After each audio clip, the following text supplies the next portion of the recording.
For a week, I was looking for something to draw. Every time I sat down with my sketchbook, nothing around me felt interesting. The ideas I thought about didn't spark any curiosity. It was frustrating. I wanted to draw, but nothing called to me. And then one morning, while drinking coffee in the garden, I suddenly realized the subject had been right in front of me whole time. It was the chair, the same IKEA armchair I had forgotten outside a week ago after watering the plants. Every day it stood there and I barely noticed it. But that morning I saw how it fit into the garden with the plants and the objects surrounding, and it made the accidental composition something I wanted to draw. I started my drawing with not so confident lines, as you can probably see, and that's the result of not drawing for a week. I was moving from here to there on the page, trying to find the rhythm in the drawing.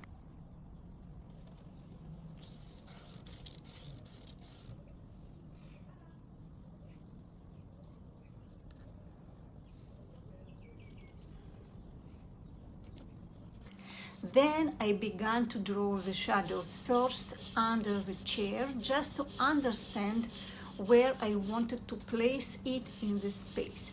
After I blocked in the shadow, I draw the chair itself using thin lines to create a gentle texture.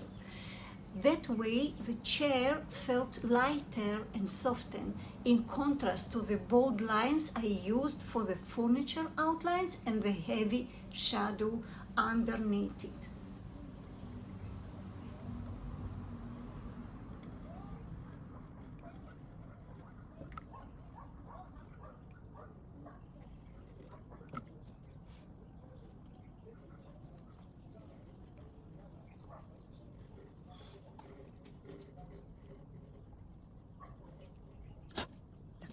Now, at this stage, I felt it was time to try adding the main hero of my drawing, the cat. Next, I moved onto the plants, which are definitely my comfort zone. I know how to draw them.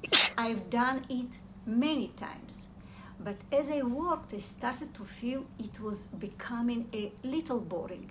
The plants came too easily, and I didn't want the whole drawing to stay in that safe place. So I challenged myself. I added a bold stain on the left side. It was risky, but it created the perfect background for the other piece of furniture. And on top of that dark stain, I drew with white lines, which gave the drawing a new energy and contrast.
Why I was completely absorbed in the process, I totally forgot that it was already evening.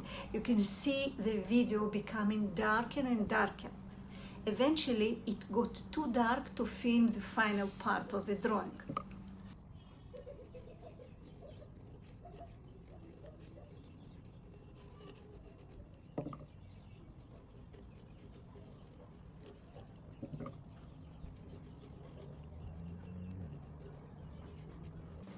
So let me explain what I did at the end, since the camera couldn't capture it. So back to the final result. Even though I had a pretty strong image in my head of how I wanted the drawing to look, I always try to stay open to changes. At every step, I ask myself if the decision I made in the beginning still feels right.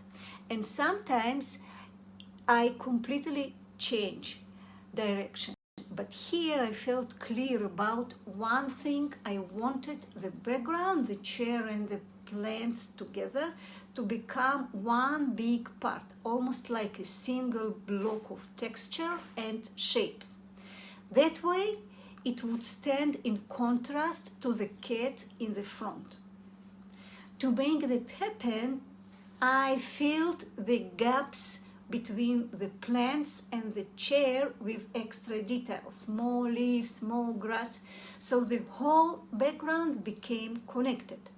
In the end, this gave me a drawing with three distinct levels: the cat in the front, then the almost empty floor behind her, and the finally big background mass of plants and furniture, with the chair acting as a low focal point. This experience reminded me that inspiration isn't always about searching for something extraordinary.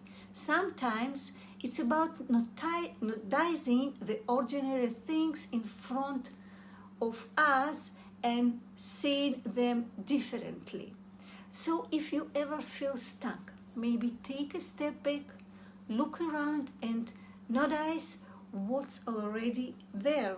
You might find your next subject sitting right in front of you, just like I did it with this chair.